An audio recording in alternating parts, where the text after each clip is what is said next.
எங்கள் நடுவர் சாலமன் பாப்பையா சொல்லுவார், ஒரு நிகழ்ச்சி நல்லா இருக்க 3 விஷயம் வேணும்னு சொல்லுவார். முதல் விஷயம் கடவுளுடைய அருள் இருக்கணும்னு சொல்லுவார். அது இருந்தால் தான் நல்லா பேச முடியும்.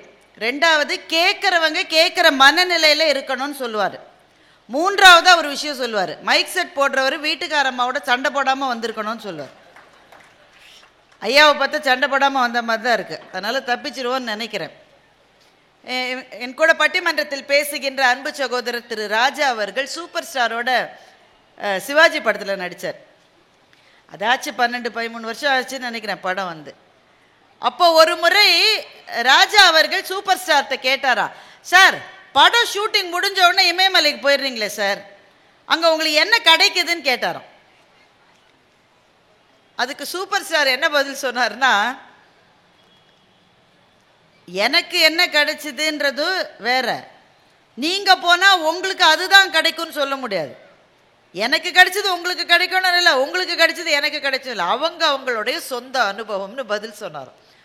அது ரொம்ப அழகான பதில். அது வாழ்க்கையில் எல்லா மகத்தான விஷயங்களுக்கும் இதுதான் பதில். இதிலிருந்து எனக்கு என்ன கிடைக்கும்னா அது பொதுவானது அல்ல, அவரவர்களுக்கு கிடைப்பது அவரவர்களுக்கு பிரத்யேகமானது. எனக்கு என்ன கிடைத்தது என்றால், கிட்டத்தட்ட ஒரு 1.5 வருஷத்துக்கு முன்னாடி அல்லது கிட்டத்தட்ட 2 வருஷத்துக்கு முன்னாடி எனக்கு கொஞ்சம் உடல்நல குறைவு ஏற்பட்டது. தமிழ்நாடு முழுக்க, தமிழ்நாட்டுக்கு வெளியிலே கூட என்னுடைய அன்பு சொந்தங்கள், என்னுடைய நண்பர்கள், நீங்கள் எல்லாரும் செய்த பிரார்த்தனையை நான் மறக்கவே முடியாது. எங்கே நெல்லையப்பருக்கும் காந்திமதிக்கும் நான் போன உடனேயே அவர் என்னுடைய பேரையும் நட்சத்திரத்தையும் சொன்னார். அது எப்படி உங்களுக்கு தெரியும்னு கேட்டேன். இங்கே தான் நிறைய பேர் அர்ச்சனை பண்ணாங்களேன்னு அவர் சொன்னார். அந்த அன்புக்கு என் வாழ்நாள் இருக்கிற வரை நான் எப்போதும் கடமைப்பட்டவளாக இருப்பேன். அந்த கட்டத்துக்கு பிறகு நான் பணியாற்றி கொண்டிருந்த வங்கியிலிருந்து விருப்ப ஓய்வு எடுத்துக்கொண்டேன். அது வரை ரொம்ப ஆண்டுகள் ஓடியாச்சு. ஓடு ஓடு ஓடு ஓடு ஓடுன்னு ஓடிட்டு இருந்த வாழ்க்கையில் ஒரு சின்ன பிரேக். அப்போ அந்த பணியிலிருந்து வெளியே வந்து விட்ட பிறகு இந்த இது விருப்ப ஓய்வோ அது ஓய்வோ அதுலேருந்து வந்தவங்களுக்கு தான் நான் இப்போ சொல்கிறது நல்லா புரியும். இந்த ஓய்வு நாள் அன்றைக்கி நமக்கு மாலையெல்லாம் போட்டு நமக்கு பெரிய பெரிய ஃபோட்டோலாம் எடுத்து விருதெல்லாம் கொடுத்து வீடு மட்டும் கொண்டு விடுவாங்க. நீங்கள் உடனே என்னை எல்லாரும் மிஸ் பண்ணுறாங்க அப்படின்னு நினைக்கக்கூடாது. சில பேர் நான் இல்லாமல் என் அலுவலகமே நடக்காதுன்னு அடுத்த நாள் போகாதீங்க. எதுக்கு வீடு மட்டும் கொண்டு விடுறாங்கன்னா, நீங்கள் திரும்பி வரக்கூடாதுன்றதுக்காக தான் வீடு மட்டும் கொண்டு விடுறாங்க. நாம் இல்லாமலும் எல்லா இடமும் நல்லா நடக்கும்னு நாம் தெரிந்து கொள்ளுகிற முதல் கட்டமே ஓய்வு பெற்று நாம் வருகிற போது தான். நாம் தான் நினச்சிட்டு இருக்கோம், நான் தான் இந்த உலகம், ஒன்றும் கிடையாது, நல்லா நடக்கும் சாமி, நீ இல்லாட்டாலும் நல்லா நடக்கும். ஆனால் அந்த பிரிவை கொஞ்சம் கஷ்டமாக இருக்கும்.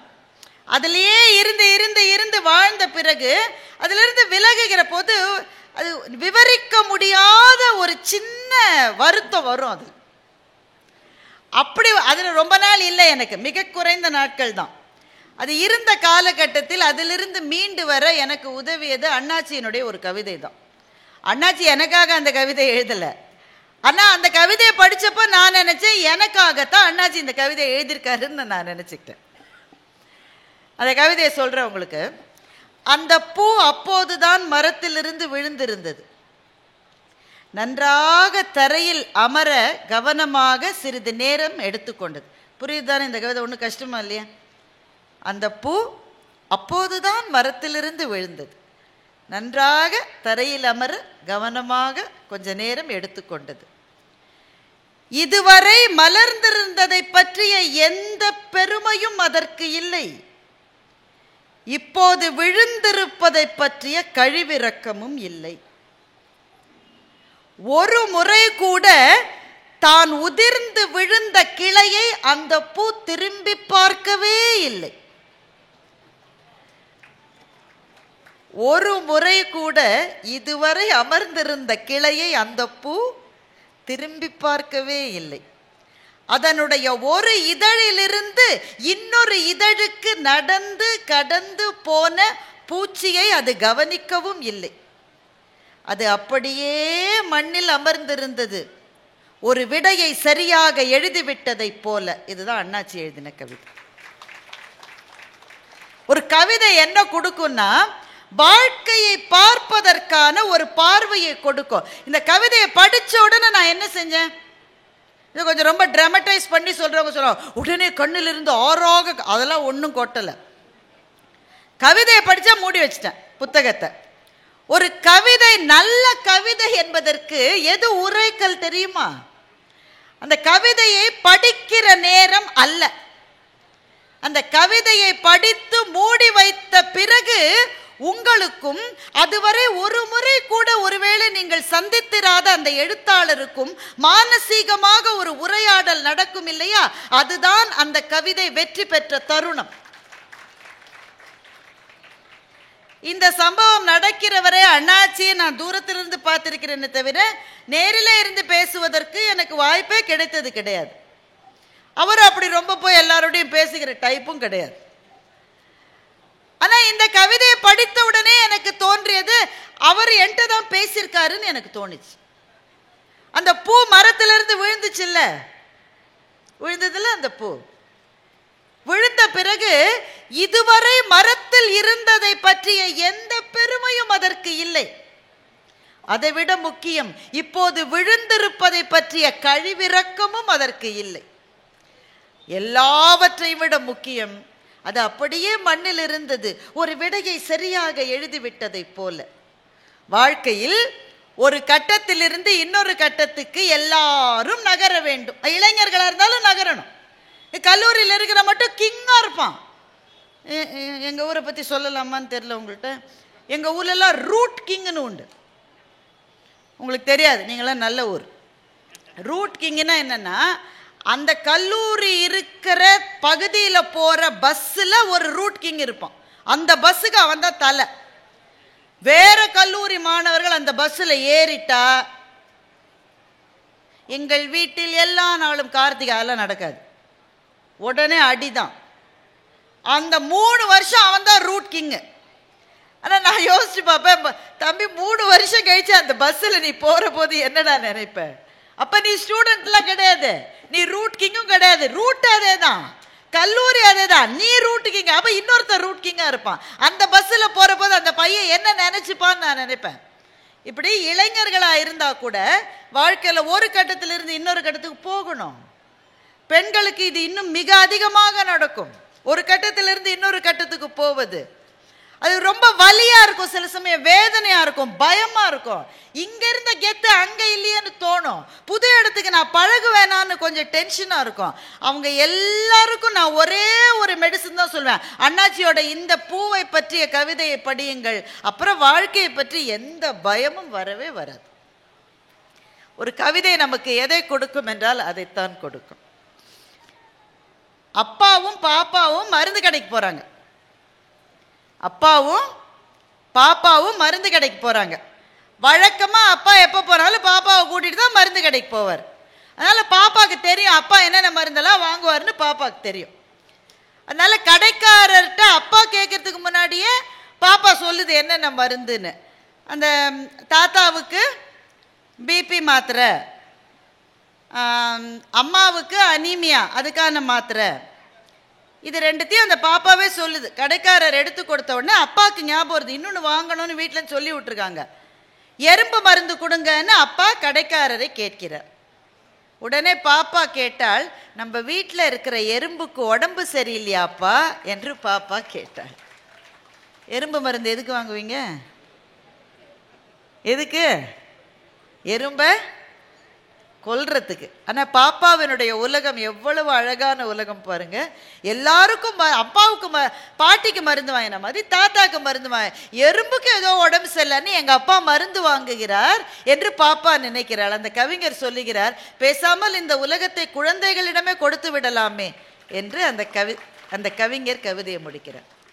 நான் கவிதை கேளுங்கள் என்ற தலைப்பை ஏன் கொடுத்தேன் என்றால், கவிதைகள் வாழ்க்கையை அழகாக்குகின்றன. வாழ்க்கையிலே ரசிப்பதற்கு எவ்வளவோ இருக்கிறது. இவ்வளவெல்லாம் இருக்குன்னு தெரியாமலேயே நாம் வாழ்ந்து கொண்டு இருக்கிறோம். இங்கே ஆண்கள் நிறைய பேர் இருக்கீங்க, பெண்களும் நிறைய பேர் இருக்கீங்க, ரொம்ப மகிழ்ச்சி. ஆண்கள்கிட்ட ஒரு கேள்வி, பெண்கள்கிட்ட ஒரு கேள்வி இருக்குது, அது அப்புறம் கேட்குறேன். ஆண்கள்கிட்ட ஒரு கேள்வி, புதுசாக கல்யாணம் ஆனவங்கள்ட்ட இந்த கேள்வி இல்லை, அவங்களாம் இதில் கிடையாது. இங்கே வந்து இளைஞர்கள் யாராவது காதலில் இருந்தால் அவங்களுக்கு இந்த கேள்வி கிடையாது. திருமணமாகி ஒரு 10 வருஷமாவது ஆயிருக்கணும், அவங்கள்ட்ட தான் இந்த கேள்வி. சில டிக்கெட்டில் 20-30 வருஷம் ஆனதெல்லாம் இங்கே இருக்குது. எல்லாருக்கும் சேர்த்து இந்த கேள்வி. திருமணமான புதுசில் மாமனார் வீட்டுக்கு போயிருப்பீங்க. என்னங்க போயிருக்கீங்க தானே? போயிட்டே இருக்காங்கிறாரு தாத்தா. கரெக்ட். அது அவர்களுக்கு வாய்த்த மாமனார்களை பொறுத்தது. நான் என்ன சொல்ல முடியும்? மாமனார் வீட்டுக்கு போயிருப்பீங்க. உடனே அவங்க அப்போதான் புதுசாக கல்யாணம் ஆன மனைவி தானே, அது வந்து சமையல் கட்டுக்கு அங்கேயும் உடனே மாமியார் கூட, ஏய் வீட்டுக்காரருக்கு போய் காஃபி கொடு, வீட்டுக்காரருக்கு போய் இந்த அல்வா வாங்கி வச்சுருப்பீங்க. திருநெல்வேலிக்காரங்களாக இருந்தால் நாங்களாம் வந்தால் தான் வாங்கி கொடுக்க மாட்டேன்றீங்க, அல்வா கூட்டு போய் கொடு. உடனே அந்த பொண்ணு வந்து அவள் வீடு தானே, அதனால் அங்கிட்ட இங்கிட்டும் போயிட்டு வருவாள். போயிட்டு வரும்போது திரும்பி பார்க்க முடியாது. கொஞ்சம் எல்லாரும் கலாட்டா பண்ணுவாங்கல்ல, திரும்பி பார்க்கணுன்னு தான் இருக்கும். ஆனால் கஷ்டப்பட்டு தலையை இப்படி வச்சுக்கிட்டு பார்க்காம இருப்பாங்க. ஆனால் அவள் கையில் அன்றைக்கின்னு நிறைய வளையல் போட்டிருப்பா. அப்போ தானே கல்யாணம் ஆயிருக்க. ஒரு 6 வளையலாவது போட்டிருப்பா கைக்கு. அந்த வளையல்கள் ஒன்றோடு ஒன்று மோதுகிற சத்தம் உங்கள் காதிலே விழுந்த போது இந்த உலகத்தில் இதைவிட இனிமையான கவிதையே கிடையாதுன்னு நினைச்சிங்களா இல்லையா? என்னங்க இவ்வளோ கம்மியாக கைதட்டுறீங்க? இப்போ கல்யாணம் ஆகி 15 வருஷம் ஆச்சு. இப்போவும் அந்த அம்மா 6 வளையல் போட்டிருக்கு. அது சமையல் கருப்பு டப்பாவை எடுத்து கடுகு டப்பாவை வதக்குது, பாலை இறக்கி வைக்குது, அங்கிட்டு இங்கிட்டும் நடக்குது, கண்ணு நங்கு சத்தம் கேட்குது. காதில் விழுது, உங்களுக்கு விழுது. உடனே ஒருத்தர் சொல்றாரு, அந்த அம்மா கத்துற கத்தல இந்த சத்தம் எப்படி என் காதில் விழுன்ற. ஆனா அது எவ்வளவு பெரிய கவிதை இல்லை அது. அது அந்த உறவின் உன்னதம் என்பது காலத்தால் குறைந்து போவது அல்ல, காலத்தாலே விகசிப்பது, காலத்தாலே இன்னும் பெருகுவது. இது எப்ப தெரியும்னா ரொம்ப முதுமை வந்த பிறகுதான் அது தெரியும். ரொம்ப முதுமை வந்த பிறகுதான். அனிச்சமும் அன்னத்தின் தூவியும் மாதர் அடிக்கு நெருஞ்சி பழம்னு வள்ளுவர் எழுதினாரு. இதை விட ஒரு பெரிய கவிதை இந்த உலகத்தில் இதுவரை நான் பார்த்தது. எவ்வளவு பெரிய காதல் கவிதை. என்ன பொருள்? அனிச்ச மலர் இருக்குல்ல, அனிச்ச மலரை பத்தி என்ன சொல்லுவாங்க? முகந்து பார்த்தாலே வாடிடும், அவ்வளவு மென்மை, so subtle, tender. அனிச்சமும் அன்னத்தின் தூவி, அன்னப்பறவையினுடைய சிறகு, அன்னப்பறவை ரொம்ப மென்மையானது, அதனுடைய சிறகு ரொம்ப ரொம்ப மென்மை. அனிச்சமும் அன்னத்தின் தூவியும் மாதர் அடிக்கு நெருஞ்சி பழம்னு வள்ளுவர் தாத்தா எழுதியிருக்கார். ஒரு காதலி இருந்தாலாம், அவளுடைய பாதம் வந்து அவ்வளவு சாஃப்டா இருக்குமா. இந்த அனிச்சமும் அன்னத்தின் தூவியும் கூட அவளுடைய காலுக்கு முள்ளு குத்தினா மாதிரி இருக்குமா அப்படின்னு ஒரு கவிதை. கவிதை புரியுதா இல்லையாங்க? அனிச்சமும் அன்னத்தின் தூவியும் மாதர் அடிக்கு நெருஞ்சி பழம். நெருஞ்சின்றது முள்ளு. அந்த நெருஞ்சி மரத்துல முள் செடியில அந்த பழம் அதுவும் முள்ளா இருக்கும். அவ காலுக்கு அதுவே கடினமா இருந்ததுன்னா அவ எவ்வளவு மென்மையானவள். இந்த கவிதையை படிக்கிற போது உங்க வயசை பொறுத்து ஒண்ணு ஏத்துப்பீங்க இல்லை ஏத்துக்க மாட்டீங்க. உங்க எல்லாம் இந்த கல்லூரி வயதுல இளைஞரா இருக்கீங்க, யாராவது ஒரு பொண்ணு காதலிக்கிறா இல்லை காதலிக்கிற மாதிரி சில விஷயங்கள் இருக்குன்னா இந்த கவிதை ஆமா இல்லை ரொம்ப அவளுடைய பாதங்கள். கல்யாணம் ஒரு 10-15 வருஷம், ஆமா இதனுடைய காலுக்கு இது வேறையாக்கும் அப்படின்னு தோணும். எனக்கு இந்த குரல் வந்து சரியா புரிஞ்சதில்லை. இதெல்லாம் ஓவர் பில்டப்பா இருக்குங்க இந்த கவிஞர்கள்லாம். ஆனாலும் ரொம்ப எழுதுறாங்க அப்படித்தான் நான் நினைச்சிட்டு இருந்தேன். ஆனா இந்த கவிதையினுடைய பொருள் என்னன்னு திடீர்னு எனக்கு ஒரு முறை புரிந்தது. எங்க அம்மா இறந்து போவதற்கு கிட்டத்தட்ட ஒரு 3 மாசம் முன்னாடி அவங்க முடியாம இருந்தாங்க, ரொம்பவே முடியாம இருந்தாங்க. அவங்களுக்கு வந்து ரொம்ப எந்திரிச்சு நடமாட்டம்லாம் கம்மியாயிருச்சு. எல்லாமே வந்து எனக்கு அலர்ஜியா இருக்கும்பாங்க. ஒரு சாதாரண போர்வையை போத்தினா கூட ஐயோ ரொம்ப அலர்ஜியா இருக்கு, இதை எடுத்துருமா. ஆனா வேற ஒரு போர்வையை போத்தினா அதுவும் எவ்வளவு சாஃப்டா நீங்க எதை போத்தினாலும் ஹார்டா இருக்குமாங்க. ஐயோ ரொம்ப கடினமா இருக்குன்னு சொல்லுவாங்க. அப்போ ஒரு நாள் வந்து அம்மா பக்கத்துல நான் தான் இருந்தேன். அப்போ அம்மா சொன்னாங்க வழக்கம் போல, ஐயோ காலெல்லாம் ரொம்ப கடுமையா இருக்கு, இந்த பில்லோவை வேணா மாத்துன்னு அம்மா சொன்னாங்க. எனக்கு கொஞ்சம் அம்மா சாஃப்டாக அது அம்மா இருக்குது, இதை விட எப்படிம்மா சாஃப்டாக. எங்கள் அப்பா வந்து உட்காந்தார், நீ போ நான் பார்த்துக்கிறேன்ட்டார்.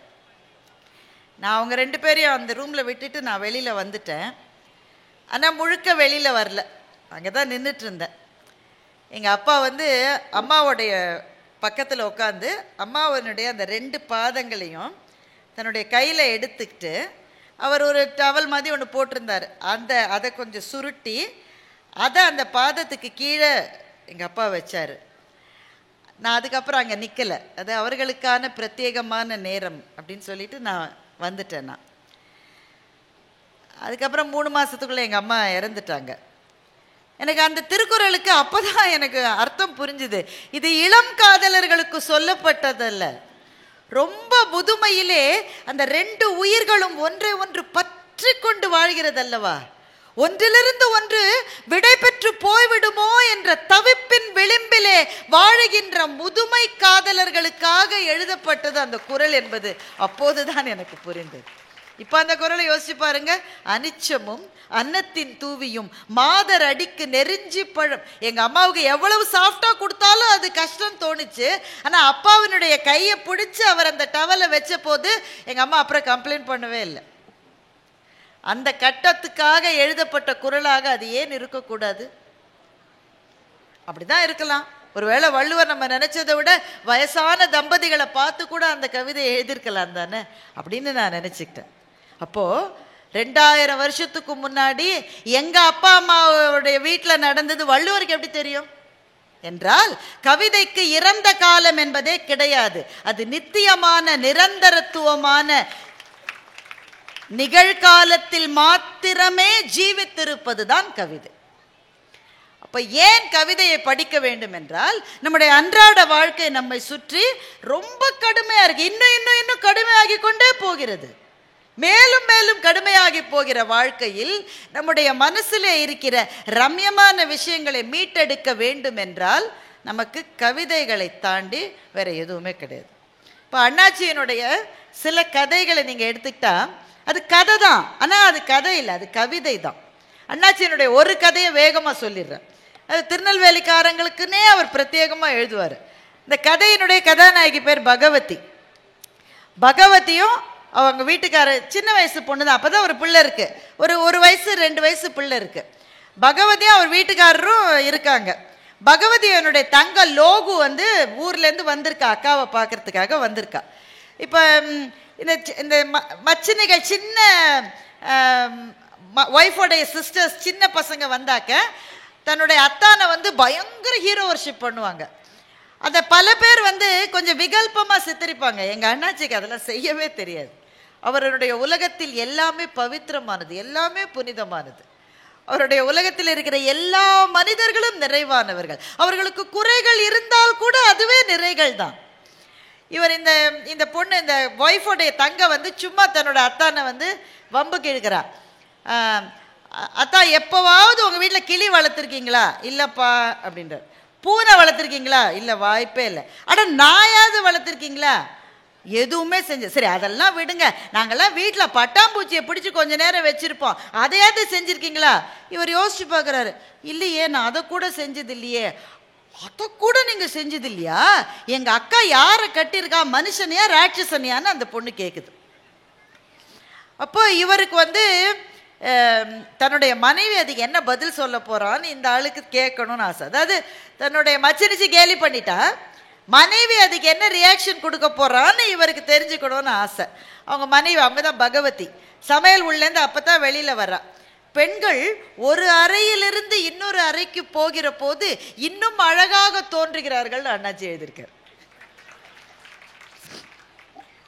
இவர் பார்த்துக்கிட்டே இருக்காரு. அப்போ அந்த தங்க கேட்குற, அக்கா நீ சொல்லு, நீ கட்டியிருக்கிய, அவர் என்ன மனுஷனா ராட்சசனா? என்னன்னே சொல்லாமல் திடீர்னு மனுஷனை ராட்சசனா நான் என்னடி சொல்கிறது? மனுஷனாக இருக்கிற நேரத்தில் மனுஷனாக இருக்கணும், ராட்சசனாக இருக்க வேண்டிய நேரத்தில் ராட்சசனாக இருக்கணும்னு பகவதி பதில் சொல்கிறான். அப்புறம் என்ன பஞ்சாயத்துன்னு கேட்குறா. வந்து உட்காந்த உடனே உங்கள் வீட்டுக்காரர் ஒரு கிளியை கூட வளர்த்தது இல்லையா, ஒரு பூனை கூட அவருக்கு தெரியாதா, ஒரு நாயை கூட வளர்த்தது இல்லையா, அவர் என்ன மனுஷனான? இவர் இந்த கணவர் சொல்கிறாரு, பகவதி இதெல்லாம் சொல்லி உன்னை திரும்ப அம்மா வீட்டுக்கே கூட்டிகிட்டு போயிடுவா போல இருக்குமா, என்கிட்டேருந்து பிரித்து அவ்வளோ பெரிய குற்றப்பத்திரிக்கை என் மேலே வைக்கிறான். ஆனால் இவங்க நினச்ச மாதிரி பகவதி இதை ஜாலியாக எடுத்துக்கல. திடீர்னு அவன் நினைவு எங்கேயோ போயிடுச்சு. அவள் சொன்னால், எங்கள் அப்பா ஒரு வாத்தியார், எங்கள் வீட்டில் நாங்கள் 7 பொம்பளை பிள்ளை 4 ஆம்பளை பிள்ளை, இவ்வளவு பிள்ளையும் பெற்றதுக்கு பிறகு எங்களை வளர்த்ததுக்கு பிறகு திடீர்னு அம்மா இறந்துட்டாங்க. எங்கள் அப்பா ஒத்தையாளாக எங்களை வளர்த்தாரு. அவர் வளர்த்தாரு என்ன, நாங்கள் ஒருத்தர் வளர்த்துக்கிட்டோம். இதில் இந்த மாதிரி வளர்ந்த போது நாயையும் பூனையும் கிளியையும் வளர்க்குறதுக்கு எங்களுக்கு எங்கே நேரம் கிடச்சிருக்கு, ஒருத்தர் நாங்கள் வளர்த்துக்கிட்டோம் அப்படின்னு சொல்லும்போதே இறந்து போன அம்மாவினுடைய நினைவினால் பகவதியினுடைய கண்ணிலிருந்து கண்ணீர் வந்தது. அக்கா அழுவுறதை பார்த்து தங்க லோகுவுக்கு உடனே அழுக வருது. இப்போ பகவதி சொல்கிறேன், எங்கள் அம்மா இறந்த போது எங்கள் வீட்டில் மொதல் பிள்ளைக்கு 27 வயசு, கடைசி பிள்ளை லோகுக்கு 1.5 வயசு. இந்த ரேஞ்சில் எங்கள் வீட்டில் இவ்வளோ பிள்ளைகள் நாங்கள் வளர்ந்தோம். ஆனால் என்ன ஒன்றும் எங்கள் அப்பா எங்களை குறையா வளர்க்கலை, நல்லா தான் வளர்த்துருக்கோம். இப்போ கூட எங்களை பார்த்தா நாங்கள் எங்கள் ஊருக்கு போனால் ஆச்சி சொல்லும், உங்கள் அம்மா உங்களெல்லாம் பார்த்தா உங்கள் அம்மா ஞாபகமாகவே இருக்குடின்னு சொல்லும். நாங்களும் எல்லாரும் ஒரே போல தான் வளர்ந்தோம். எங்கள் அம்மா சொல்லுவாங்க, ஒரு பொம்பளை பிள்ளையோடைய அழகு எதில் இருக்குது தெரியுமா, தலைக்கு குளித்து முழுகின ஒரு பிள்ளைக்கு கையில் ஒரு சினுக்கோரியை கொடுத்து வகுடு எடுக்க சொன்னால் கொஞ்சம் கூட கை பெசகாமல் வகுடு எடுக்கணும், எந்த வேலை செஞ்சாலும் முழுமையாக செய்யணும்னு எங்கள் அம்மா சொல்லித்தான் எங்களை வளர்த்தாங்க. இதெல்லாம் அந்த திருநெல்வேலி லாங்குவேஜ் இது எல்லாமே. உடனே இவர் நினச்சி பார்த்துக்கிறாரு, கணவர் நினச்சி பார்த்துக்கிறாரு, உண்மைதான். அவங்க வீட்டுக்கு வந்த பிறகு லோகு 2-3 நாளாக அவள் தான் கோலம் போடுறா. அவ்வளவு நாளாக மனைவி பகவதி தான் வீட்டு வாசலில் கோலம் போடுவா. லோகு 2-3 நாளாக அவள் கோலம் போடுறா. அக்காக்காரியோட கோலத்துக்கும் தங்கக்காரியோட கோலத்துக்கும் எந்த வித்தியாசமும் இல்லை. புள்ளி வைக்கிறதுலேருந்து அந்த கோட்டை சுழிக்கிறதுலேருந்து அச்சு போன மாதிரி ஒன்றாவே இருக்குது. அவங்க அத்தை சொன்னாங்களாம், இவன் அத்தை வீட்டுக்கு வந்துட்டாங்க. இவங்க கேட்டாங்க, என்ன அத்தை விலாசமே இல்லாமல் எப்படி வீட்டுக்கு வந்தீங்க? ஆமாம், வாத்தியார் மக வீட்டுக்கு வர்றதுக்கு விலாசம் வேற வேணுமாக்கும், வாசலில் இருக்கிற கோலத்தை பார்த்தாலே தெரியுது இந்த வீட்டு பொண்ணு போட்ட கோலம்னு என்று அண்ணாச்சி எழுதுகிறார். அப்புறம் அந்த பகவதி சொல்கிறா, இப்படி ஒருத்தர் வளர்த்துக்கிட்டோம். ஆனால் நம்ம என்னைக்காவது ஒரு நாள் ஜூக்கு போகிறோன்னு வச்சுக்கோயேன், அங்கே ஒரு இடத்துல மான் முகத்தை நீட்டினா நான் ஒரு பிடி புல்லை கொடுப்பேன், லோகு நீ கூட ஒரு பிடி புல்லை கொடுப்ப. உங்கள் அத்தா 2-3 பிடி புல்லை கொடுக்காம ஓய மாட்டார், அது போராதா மனுஷனுக்கு என்று பகவதி கேட்டார். இந்த கணவர் பதில் சொன்னார், ஆமாம் இந்த உலகத்தில் புல்லுக்கா பஞ்சம்னு கேட்டார். உடனே லோகுவினுடைய கண் கலங்கியது அப்படின்னு சொல்லி கதையை முடிச்சிருக்காரு. இந்த உலகத்தில் புல்லுக்கா பஞ்சம், அந்த இடத்துல புல்லுன்றது புல்லா? நம்ம கொடுக்கறதுக்காக இருக்கிற அன்புக்கு இந்த உலகத்தில் என்ன பஞ்சம்ன்ற விஷயத்தை தானே அண்ணாச்சி எழுதியிருக்காரு. இந்த கதையை படித்து முடிச்சப்போ, எவ்வளவுதான் உங்களை சுற்றி இருக்கிற வாழ்க்கை கடுமையான வாழ்க்கையாக இருந்தால் கூட ஒரு துளி அன்பை நம்மிடமிருந்து இன்னொரு ஜீவனுக்கு கொடுத்து விட முடிகிற வாழ்க்கையை நாம் வாழ்ந்தால் அதுவே போதும்னு நமக்கு தோணுதில்லை? அப்படிப்பட்ட ஒரு சிந்தனையை நம்முடைய நெஞ்சத்துக்குள் கொண்டு வரக்கூடிய ஒரு தமிழ் எழுத்தாளர் இருக்கிறார் என்றால் அவர்தான் வண்ணதாசன். அவரைத்தான் இன்றைக்கு இந்த மண்ணும் இந்த அரங்கமும் கௌரவிக்கிறது. மக்களை நாம் கொடுத்து வைத்திருக்க வேண்டும். ஏனென்றால் கவிதைகள் நம்மை வாழ்க்கையை ரசிக்க செய்கிறது. அது மாத்திரமில்லை, சில கவிதைகள் தான் நம்மை வாழவே வைக்கிறது. சில கவிதைகள் தான் வாழ வைக்கிறது. இதோ இந்த மண்ணில் பிறந்த பாரதி எழுதினான், வஉசியை செக்கிழுக்க வைத்தார்கள் என்ற செய்தி பாரதியினுடைய காதுக்கு வருகிறது.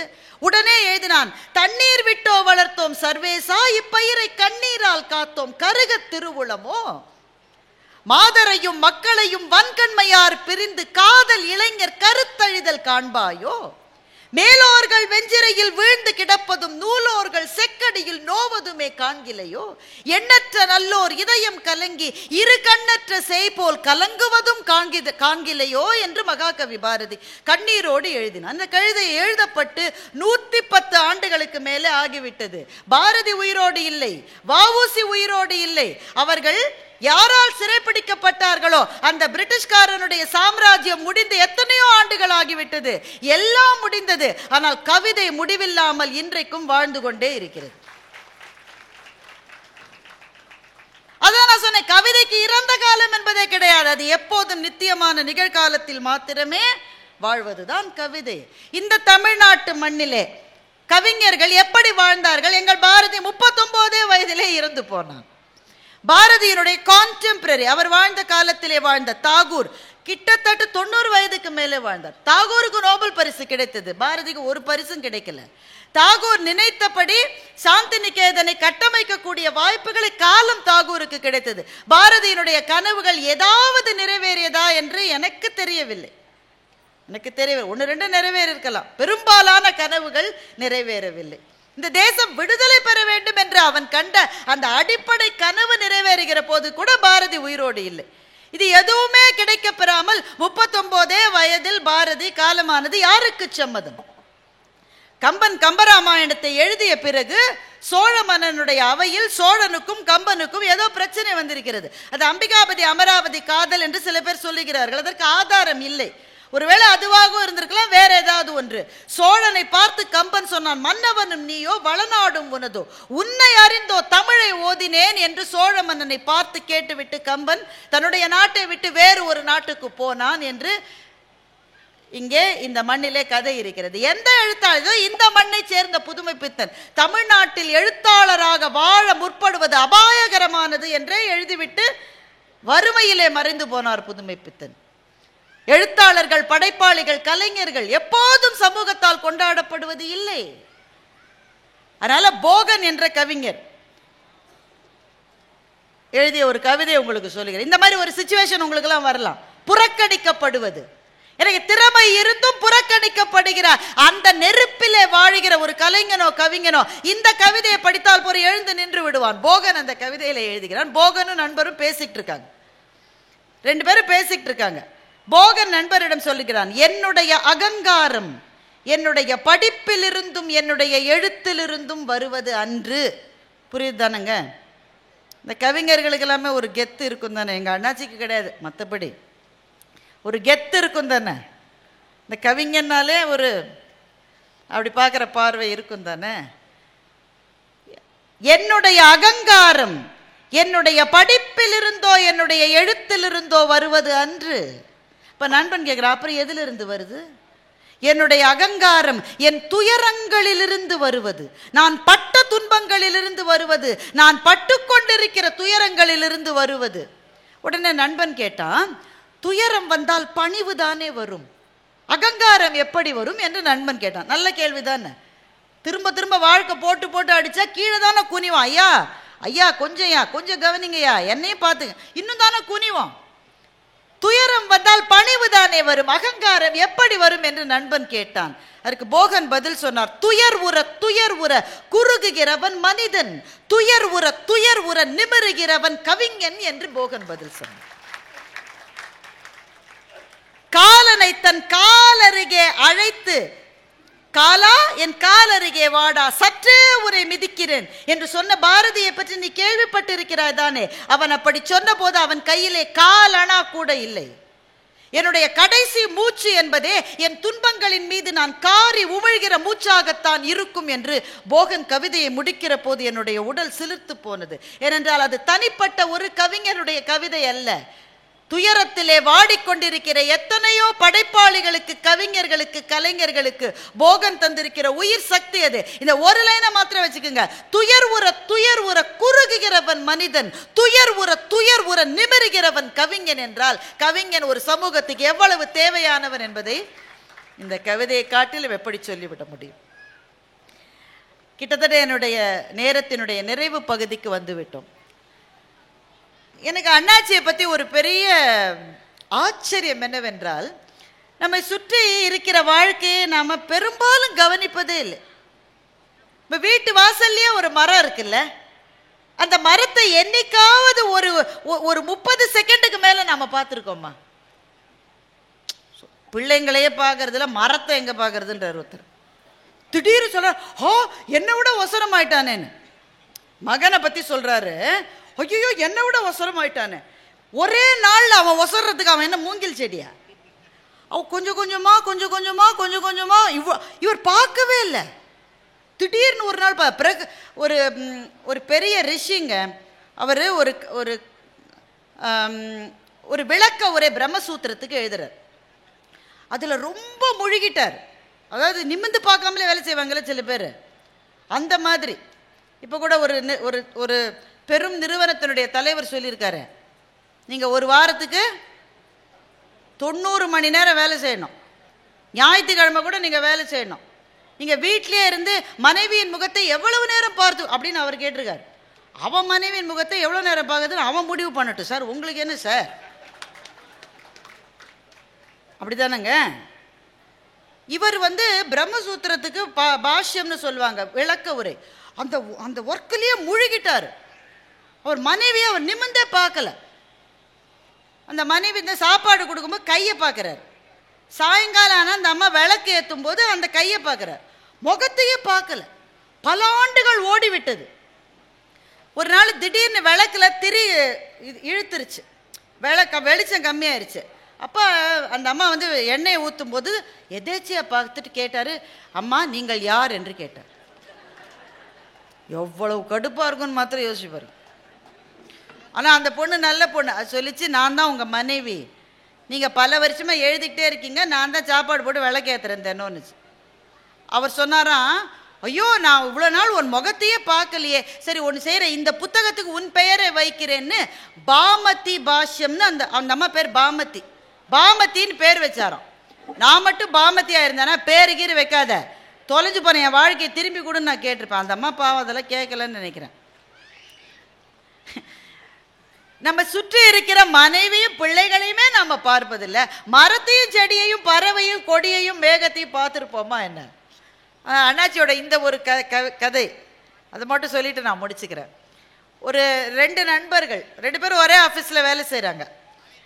அதில் ஒருத்தர் நண்பர்கிட்ட சொல்கிறாரு, நாளைக்கு ஒரு பால் காய்ச்சு, நானும் அவளும் போகிறோம், என் மகன் வீட்டில் இருப்பான், நீ போய் அவனை என் வீட்டில் பாரு. ஏன்பா உன் மகனை தான் நான் அடிக்கடி பார்க்குறேன்னு, நாளைக்கு என்ன ஸ்பெஷல்? இல்லை நான் இல்லாதப்போ நீ அவனை போய் பாரு. என்னப்பா என்ன விஷயம்?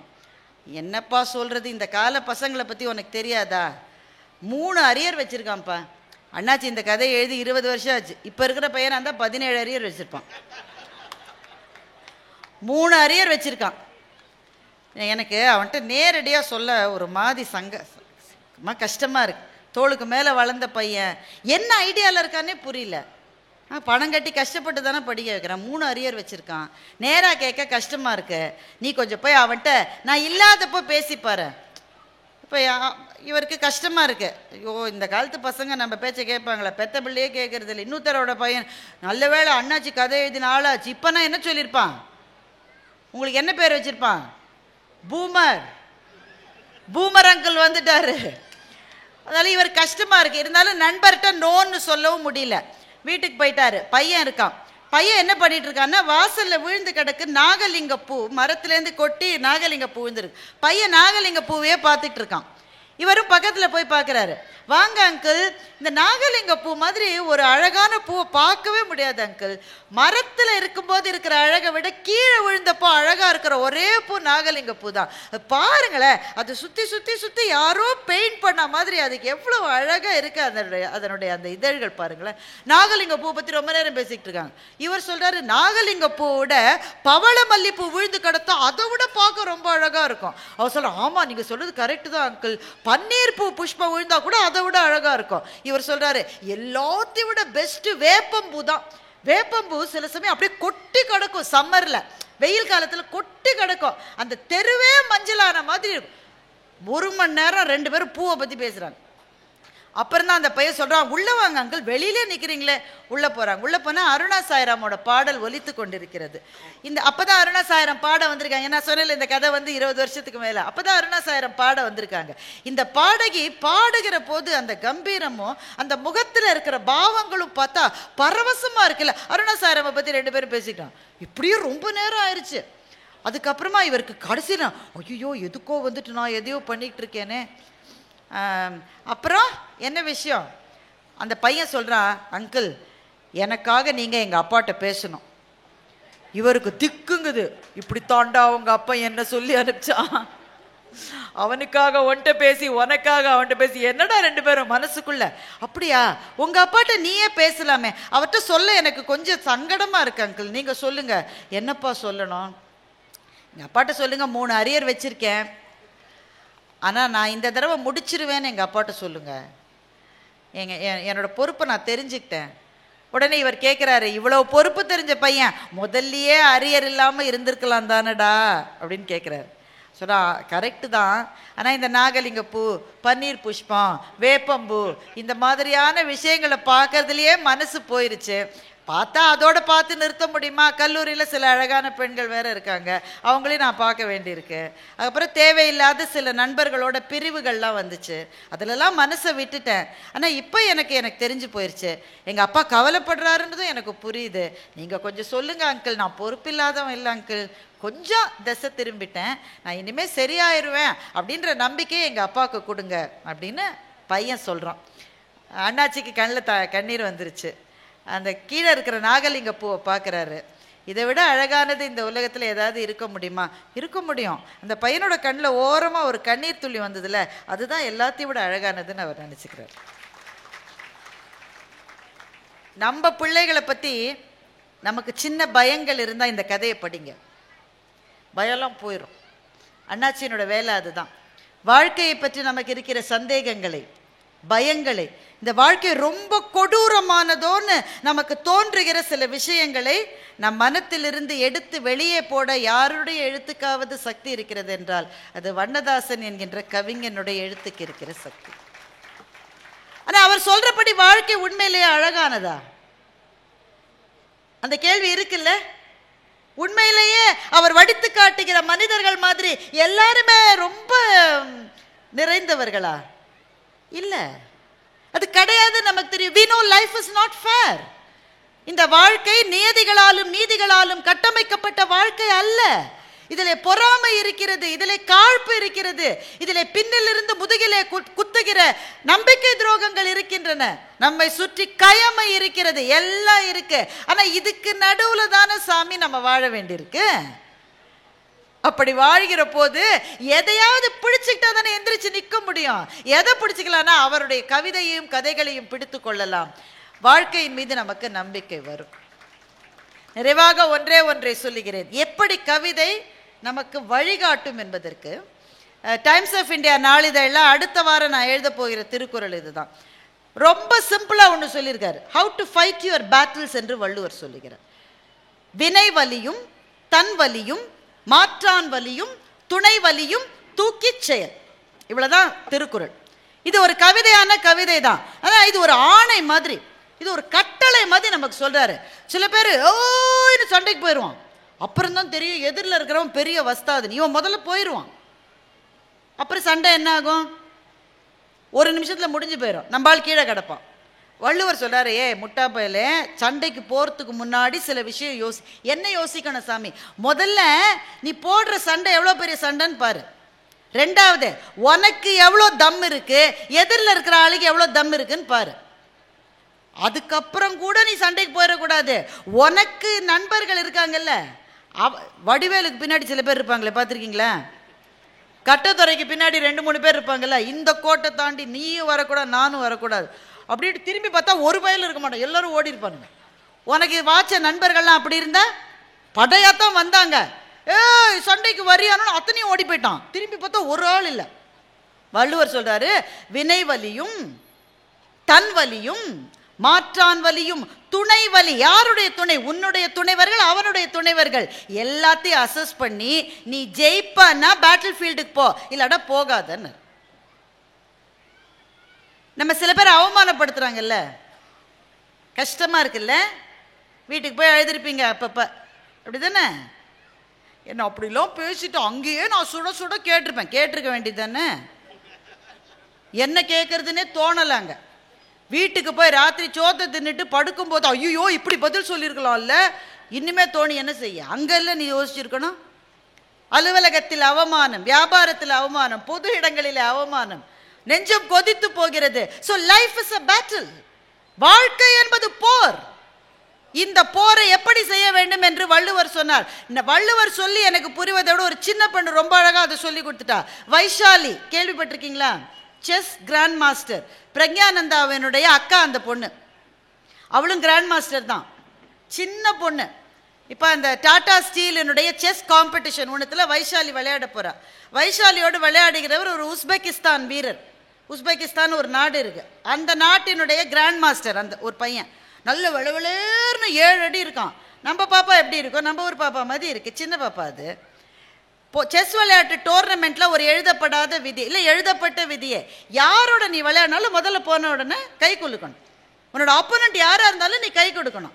விளையாடி முடிச்சு யார் ஜெயிச்சாலும் சரி, நீ ஜெயிச்சாலும் சரி, அவன் ஜெயிச்சாலும் சரி, கை குலுக்கணும். இது மரியாதை, இது நாகரீகம், இது அடிப்படை. வைஷாலி போன உடனே பட்டுன்னு கையை நீட்டிட்டா. அந்த பையன் அவன் மூஞ்சிய கூட பார்க்கல, அந்த ஒப்போனன்ட், அந்த உஸ்பெகிஸ்தான் வீரன். இவன் முகத்தை கூட அவன் பார்க்கல, அப்படியே மூஞ்சிய. அவன் லேட்டா வேற வந்திருக்கான், மேட்ச் ஆரம்பிக்கிறதுக்கு 3 நிமிஷம் அவன் லேட்டா வந்திருக்கான்.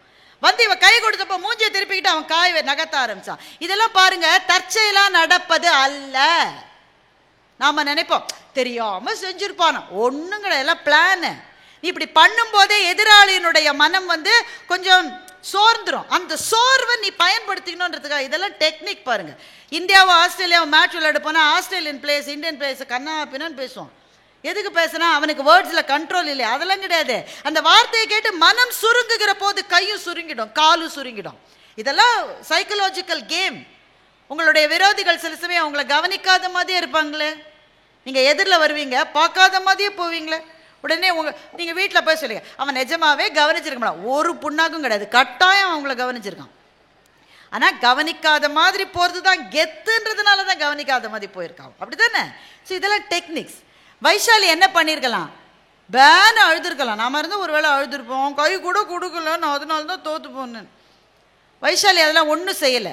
அவன் முகத்தையே அவள் பார்க்கல, அவள் பார்த்தது அந்த 64 கட்டங்களை மாத்திரம்தான்.